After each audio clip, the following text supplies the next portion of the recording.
Subscribe करें grace illustrative views को और बेल आइकन को प्रेस करना मत भूलिए। बिस्मिल्लाहिर्रहमानिर्रहीम। Today's topic of discussion is pharmacodynamics agonist. अब एगोनिस्ट होते क्या हैं? तो इस वीडियो के अंदर हमने एगोनिस्ट और एंटागोनिस्ट उनके डिफरेंट टाइप्स को कवर करना है। तो एगोनिस्ट ऐसी ड्रग्स होती हैं जो किसी रिसेप्टर पर बाइंड करने के बाद उस रिसेप्टर की एक्टिवेशन करवा देती है और किसी बायोलॉजिकल सिस्टम को या किसी बायोलॉजिकल एक्शन को एक्टिवेट कर देती है, तो उसको बोलते हैं एगोनिस्ट। अब एगोनिस्ट ने रिसेप्टर पर जाके बाइंड करना है और रिसेप्टर की हम कहने का मतलब रिसेप्टर की एक्टिवेशन करानी है। तो एगोनिस्ट को हम 5 कैटेगरी के अंदर डिवाइड कर देते हैं। अब एगोनिस्ट के कॉन्सेप्ट को पढ़ने से पहले हमें पता होना चाहिए कि ड्रग्स रिसेप्टर के साथ बाइंड करती है, तो इनका ड्रग रिसेप्टर इंटरेक्शन किस तरह से होता है। तो नॉर्मली आपको जो रिसेप्टर देखने को मिलता है, हम इसको यहाँ पे लिख लेते हैं। जो रिसेप्टर होता है, suppose this is receptor R. वो रिसेप्टर आर आपको 2 कन्फर्मेशन की तरह देखने को मिलता है। एक होती है इसकी एक्टिव कन्फर्मेशन, एक होती है इनएक्टिव स्टेट या इनएक्टिव कन्फर्मेशन। तो आर आई और आर ए, ठीक है। और अगर आर ए वाला कन्फर्मेशन ज़्यादा है तो उसका मतलब रिसेप्टर की एक्टिविटी काफ़ी ज़्यादा है, और अगर आर आई इसकी प्रोपोर्शन या इसका परसेंटेज रिलेटिव परसेंटेज ज़्यादा है तो उसका मतलब रिसेप्टर रिलेटिवली इनएक्टिव स्टेट के अंदर है। नॉर्मली जो अगर लिगेंड बाइंड नहीं करता रिसेप्टर के साथ तो आपको रिसेप्टर 2 कन्फर्मेशन स्टेट के अंदर देखने को मिलता है, ठीक हो गया। और ये वाले जो ये 2 कन्फर्मेशन स्टेट हैं, ये मज़ीद 3 स्टेट के अंदर हो सकती है। मिसाल के तौर पर कि या तो आर आई आर ए से ज़्यादा हो, अभी लिगेंड ने बाइंड नहीं किया, अभी एगोनिस्ट ने बाइंड नहीं किया, तो बाज़ वक़्त ऐसा होता है कि रिसेप्टर पहले से ही इनएक्टिव स्टेट के अंदर पड़ा हो, उसको एक्टिव कराना हो। या बाज़ वक़्त ऐसा होता है कि जो आर ए है उसको वो पहले से एक्टिव हो as compare to R I, तो ऐसे रिसेप्टर को बोलते हैं हम इनएक्टिव रिसेप्टर, जो पहले से इनएक्टिव हुआ है, अभी लिगेंड ने बाइंड नहीं किया। या फिर आर ए ज़्यादा है आर आई से, पहले से ही अभी रिसेप्टर ने लिगेंड ने बाइंड नहीं किया लेकिन आर ए एक्टिवेटेड फॉर्म पहले से ज़्यादा है, तो वो होगा एक्टिव रिसेप्टर, ठीक हो गया।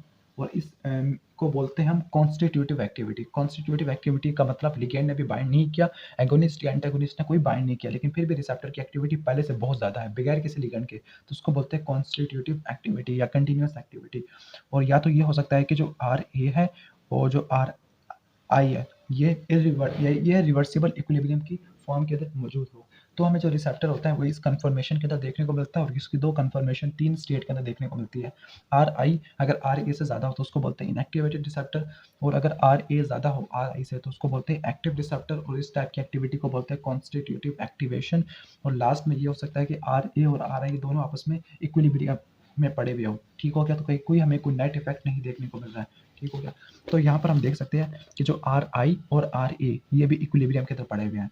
अब किसी एक्टिवेटेड रिसेप्टर ने जाके बाइंड किया, ठीक है, तो यहाँ पर आपको देखने को मिला ये आर ए क्या है, एक्टिवेटेड रिसेप्टर, और जो आपको ये वाली जो फॉर्म होती है आर ए यही फंक्शन करती है। और अगर ऐसी ड्रग जिसने इसकी एक्टिविटी को बढ़ाना हो, स्पेसिफिकली एगोनिस्ट वाली हो, तो ये वाली अगर इसने बाइंड कर लिया तब हमें इफेक्ट हमें देखने को मिल सकता है।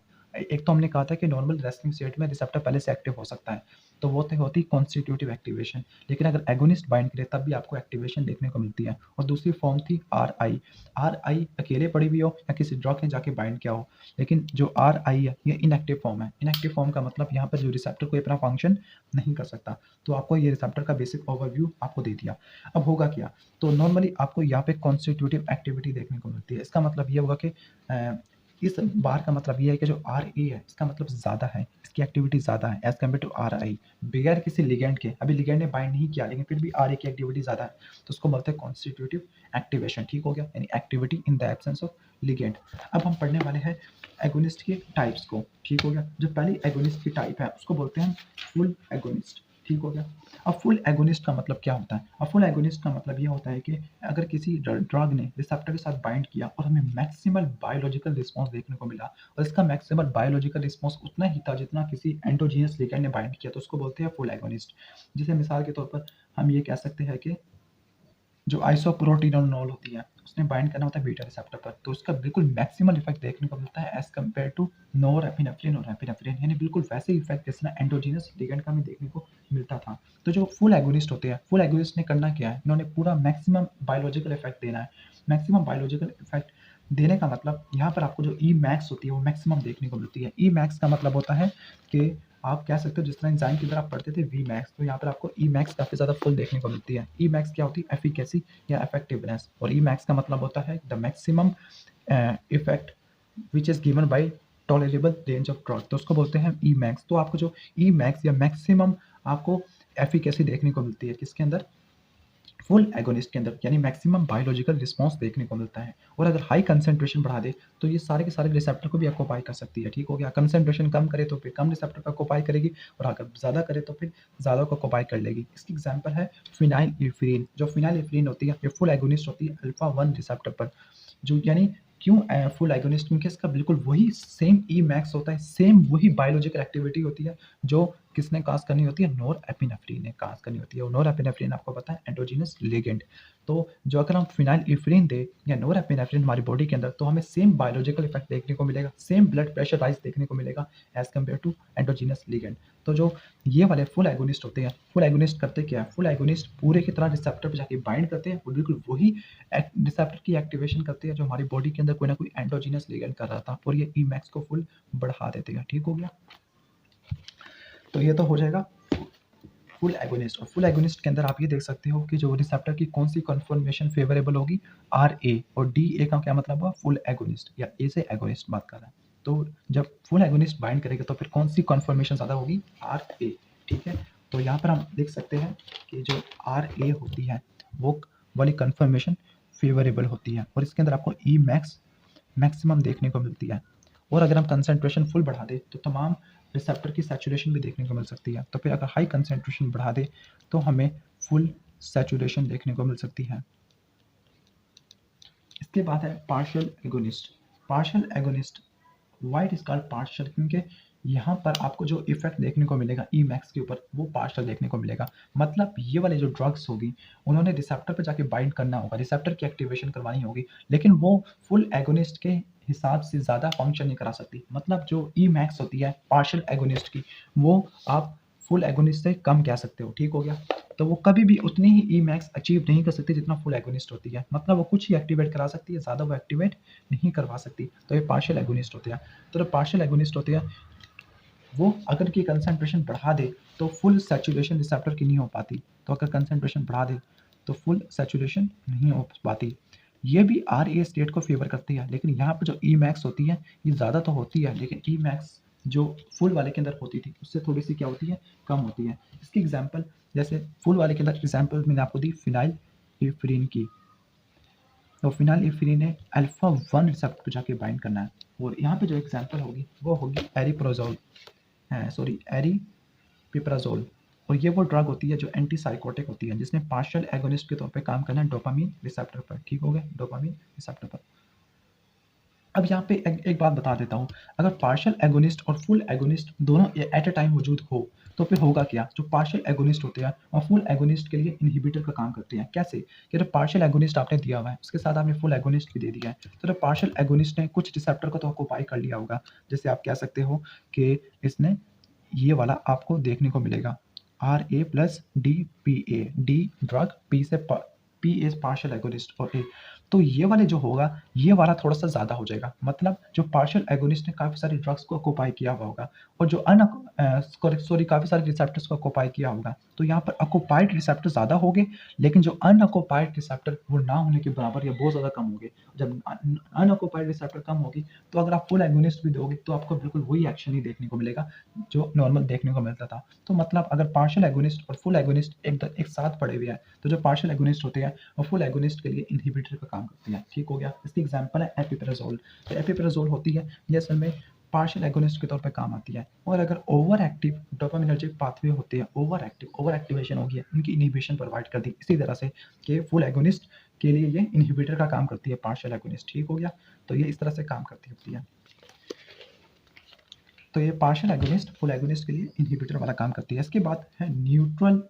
है न्यूट्रल का मतलब होता है कि इसने आर ए और आर आई दोनों के साथ करना है, आर ए और आर आई दोनों के साथ करना है। ठीक हो गया। तो इसका मेन फंक्शन क्या होगा, इसका मेन फंक्शन यही होगा कि जो अगर पहले से एक्टिवेटेड रिसेप्टर की एक्टिवेशन हुई भी है उसको नॉर्मल कर देना, या पहले से किसी रिसेप्टर की इनहिबिशन हुई भी है तो उसको नॉर्मल कर देना। तो ये इसका मेन पर्पज है, नॉर्मलाइज कर देना, एगोनिस्ट और कॉन्स्टिट्यूटिव एक्टिविटी दोनों को इनहिबिट कर देना। इसके बाद है इनवर्स एंटागोनिस्ट। अब इनवर्स एंटागोनिस्ट होता क्या है, इनवर्स एंटागोनिस्ट ने करना होता है आर आई पे जाके बाइंड करना होता है, किस पर, आर आई पर। और जब आर आई पे करते हैं इनएक्टिवेटेड रिसेप्टर पर तो आपको ई मैक्स, आपको ये सब चीज़ें कम देखने को मिलती है। ठीक है, ई मैक्स कम देखने को मिलती है। तो फिर इन्वर्स एगोनिस्ट क्या होती है, ये भी किसी कॉन्स्टिट्यूटिव एक्टिविटी को ब्लॉक कर देते हैं और एगोनिस्ट वाली एक्टिविटी को भी ब्लॉक कर देते हैं। तो इन्वर्स एगोनिस्ट की वजह से आपको जो एक्टिवेटेड रिसेप्टर्स होती हैं उनकी तादाद कम देखने को मिलती है, इनएक्टिवेटेड रिसेप्टर की तादाद आपको ज़्यादा देखने को मिलती है। तो फिर ये इनका रिस्पॉन्स काफ़ी ज़्यादा कम देखने को मिलेगा, ई मैक्स आपको कम देखने को मिलेगी। अब इसके बाद जो लास्ट वाला है वो है बाइस्ड एंटागोनिज्म। अब बाइस्ड एंटागोनिस्ट का मेन मतलब क्या होता है, बाइस्ड एंटागोनिस्ट जो किसी जगह पे बाइस्ड होते हैं। अब ये जो एंटागोनिस्ट होते हैं उन्होंने एक सेम रिसेप्टर पे जाके बाइंड करना होगा, लेकिन ये रिसेप्टर पे बाइंड करने के बाद नॉर्मल फिजियोलॉजिकल इफेक्ट के साथ साथ कुछ दूसरे इफेक्ट भी दे देते हैं जो दूसरे एगोनिस्ट नहीं देते। जैसे एग्जाम्पल के तौर पर फिनाइलिफ्रीन है, उसने अल्फा रिसेप्टर पे जाके बाइंड करना है, लेकिन ये कुछ ऐसे इफेक्ट भी दे देती है जो आपको नॉर्मल एगोनिस्ट वाले काम नहीं करते अल्फा वाले, जिस तरह ये वेज़ोडाइलेशन में कॉज करवा सकती है। तो फिर ये ऐसे एगोनिस्ट जो दूसरे इफेक्ट भी कॉज कर सकते हैं, एडिशनल डाउनस्ट्रीम इफेक्ट भी कॉज कर सकते हैं जो नॉर्मल एगोनिस्ट नहीं कर सकते, तो उसको बोलते हैं बाइस्ड एगोनिस्ट। ठीक है, बाइस्ड एगोनिस्ट। तो ये तो हो गया एगोनिस्ट। अब हम इसके बाद देख लेते हैं एंटागोनिस्ट को। तो जो एंटागोनिस्ट ऐसे ड्रग्स जो रिसेप्टर के साथ बाइंड तो करेगी एफिनिटी के साथ, लेकिन इनके पास कोई एक्टिविटी नहीं होती कि रिसेप्टर को एक्टिवेट कर सके। तो ये क्या करेगी, तो ये असल में रिसेप्टर की एक्टिविटी को ब्लॉक कर देगी, इनहिबिट कर देगी। तो इनका मैकेनिज्म ऑफ एक्शन क्या है, तो इनका मैकेनिज्म क्या होगा, इसी की बेस पर हमने इनको 5 में डिवाइड कर दिया, competitive, irreversible, allosteric, function and chemical. तो कॉम्पिटिटिव के अंदर जिस तरह कॉम्पिटिटिव इनहिबिटर देखते थे एंजाइम के अंदर, तो यहाँ पे जो एंटागोनिस्ट होता है वो उसी सेम साइट के ऊपर बाइंड करता है रिसेप्टर की जहाँ पर एगोनिस्ट ने बाइंड करना होता है, लेकिन ये जो लिंकेज होता है ये रिवर्सिबल होता है। For example this is receptor, बिल्कुल एंजाइम की तरह, और यहाँ पर एक इसकी एक बाइंडिंग साइट या एगोनिस्ट बाइंडिंग साइट, तो जो होता है ये वाला जो होता है एंटागोनिस्ट, इसने इसी जगह पे बाइंड करना होता है, लेकिन ये रिवर्सिबल बाइंडिंग करता है। रिवर्सिबल बाइंडिंग का मतलब ये होता है कि इसकी एक्शन को आप अपोज कर सकते हो कंसंट्रेशन को बढ़ाने से। ठीक हो गया, तो इसकी वजह से होगा क्या, जिस तरह कॉम्पिटिटिव इनहिबिटर के अंदर देखते थे कि ई मैक्स के ऊपर हमें कोई ज़्यादा इफेक्ट नहीं देखने को मिलता था, कि आपको मैक्सिमम अब तो वही देखने को मिलती थी, लेकिन जो आपको कंसंट्रेशन बढ़ानी पड़ती है एगोनिस्ट की, अगर इसके एक्शन को ब्लॉक करना हो तो मतलब आपको वहाँ पर केएम को बढ़ाना पड़ता था, तो यहाँ पे किसको बढ़ाना पड़ेगा, यहाँ पे बढ़ाना पड़ेगा आपको EC50 को बढ़ाना पड़ेगा, मतलब कंसंट्रेशन को बढ़ाना पड़ेगा एगोनिस्ट की, ताकि इसके एक्शन को ब्लॉक किया जा सके। तो इस तरह के इंटरेक्शन को बोलते हैं कॉम्पिटिटिव और या कॉम्पिटिटिव एंटागोनिस्ट। इसकी एग्जांपल ये है कि जो एंटी हाइपरटेंसिव ड्रग होती है टिराजोसीन, इसने बाइंड करना होता है अल्फा 1 रिसेप्टर पे जाके ब्लॉक करना होता है अल्फा 1 रिसेप्टर पे, लेकिन ये कॉम्पिटिटिव होती है, मतलब अगर आप नोरएपिनेफ्रिन को बढ़ाओगे तो नोरएपिनेफ्रिन इसके एक्शन को ब्लॉक कर लेगी। ठीक है, यानी नोरएपिनेफ्रिन स्टिमुलेट कर देगी और टिराजोसीन ब्लॉक करता होता है। तो ये कॉम्पिटिटिव वाला एग्जाम्पल आ गई।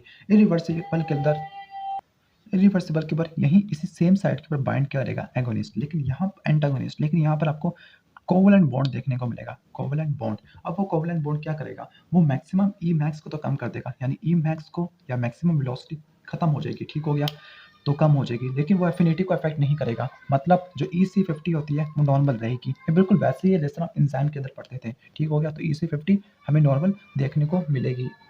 इसके बाद देख लेते हैं एलोस्टेरिक एंटागोनिस्ट। एलोस्टेरिक एंटागोनिस्ट ने उस साइड के ऊपर बाइंड नहीं करना पड़ेगा जहाँ पर एगोनिस्ट बाइंड करता है, बल्कि इसके साथ किसी और साइड पे जाके बाइंड कर लेगी, जिसको बोलेगी एलोस्टेरिक साइड। इसमें भी आपको ई मैक्स में कम देखने को मिलेगा, लेकिन EC50 या एफिनिटी के ऊपर कोई फर्क नहीं पड़ेगा, मतलब यहाँ पे तो बाइंड कर सकता है। ठीक है, तो एफिनिटी के ऊपर कोई इफेक्ट नहीं पड़ेगा। ठीक हो गया, तो उसको बोलते हैं एलोस्टेरिक एंटागोनिस्ट इंटरेक्शन, और इन दोनों को मिला के हम बोल सकते हैं नॉन कॉम्पिटिटिव। ठीक हो गया, नॉन कॉम्पिटिटिव। इसकी एग्जांपल है एलोस्टेरिक के अंदर कि एक ड्रग होती है जिसको बोलते हैं पिक्रोटॉक्सिन होती है, पिक्रोटॉक्सिन ने बाइंड करना होता है गाबा चैनल्स के ऊपर। ठीक है, तो ये आपको नजर आ रहा होगा स्पेसिफिकली, सपोज ये गाबा चैनल, तो गाबा चैनल के बाहर बाइंड करता है क्लोराइड, लेकिन अंदर ये ड्रग बाइंड करते हैं पिक्रोटॉक्सिन, और चूंकि अंदर वाली साइड पे तो क्लोराइड बाइंड करता नहीं, तो ये पिक्रोटॉक्सिन इसकी क्या कर देती है, इसकी ब्लॉक कर देती है रिसेप्टर को ही। इसकी बात है फंक्शनल एंटागोनिज्म। अब फंक्शनल एंटागोनिज्म का मतलब होता है कि जिस रिसेप्टर के ऊपर ड्रग ने बाइंड करना है, एगोनिस्ट ने बाइंड करना है, एंटागोनिस्ट वहाँ पे बाइंड नहीं करती, बल्कि इसके कई और ऑपोजिट रिसेप्टर पर जाके बाइंड कर लेती है और इसके इफेक्ट को अपोज करती है। मिसाल के तौर पर आपको पता है कि जो सिंपैथेटिक स्टिमुलेशन होती है वो पैरासिम्पैथेटिक स्टिमुलेशन को कुछ जगह के ऊपर कैंसल करती है। ठीक हो गया, तो यहाँ पर जैसे आप कह सकते हो कि पैरासिम्पैथेटिक करवाती है ब्रोंको कॉन्स्ट्रिक्शन, और ये ब्रोंको कॉन्स्ट्रिक्शन आपको किस पे देखने को मिलती है, स्पेसिफिकली बीटा 2 रिसेप्टर के जरिए, सॉरी ब्रोंको कॉन्स्ट्रिक्शन स्पेसिफिकली अगर हम हिस्टामिन की बात करते हैं, हिस्टामिन ने करानी ब्रोंको कॉन्स्ट्रिक्शन, ठीक है, H1 रिसेप्टर के जरिए, जबकि जो सिंपैथोमिमेटिक है उसने करानी है बीटा 2 पे जाके ब्रोंकोडायलेशन, ठीक है? तो डिफरेंट रिसेप्टर पे जाके बाइंड किया, लेकिन इनके इफेक्ट ने एक दूसरे को अपोज किया। तो अगर फंक्शंस एक दूसरे को अपोज करे तो उसको बोलते हैं फंक्शनल एंटागोनिज्म। और लास्ट है केमिकल एंटागोनिज्म। केमिकल एंटागोनिज्म का मतलब होता है कि ड्रग रिसेप्टर पे जाके बाइंड नहीं करती, एंटागोनिस्ट एगोनिस्ट के साथ जाके बाइंड कर लेता है, और एंटागोनिस्ट एगोनिस्ट के साथ बाइंड करके इसकी एफिनिटी को कम कर देता है रिसेप्टर के लिए, जिसकी वजह से आपको फंक्शन अपोज देखने को मिलता है। इसका एग्जांपल ये है कि जो प्रेलिडॉक्सिम होती है वो ऑर्गेनोफॉस्फेट इनहिबिटर के फास्फोरस के साथ बाइंड कर लेती है, जिसकी वजह से ऑर्गेनोफॉस्फेट कोलिनेस्टरेज एंजाइम को इनहिबिट नहीं कर पाते, तो इनको बोल सकते हैं कोलिनेस्टरेज डीजेनरेटर। या इसके साथ जो डाइमर कैप्रोल है ये लेड को चिलेट कर लेती है, जिसकी वजह से लेड रिसेप्टर पर जाके बाइंड नहीं कर सकता और हमें टॉक्सिक इफेक्ट नहीं देखने को मिल सकती। तो ये तो हो गया बेसिक ओवरव्यू एंटागोनिस्ट और एगोनिस्ट का। तो अगर वीडियो अच्छी लगी हो तो उसको लाइक बेशक ना करना, लेकिन सब्सक्राइब और शेयर कर लेना। Thanks for watching this video. अल्लाह हाफिज़।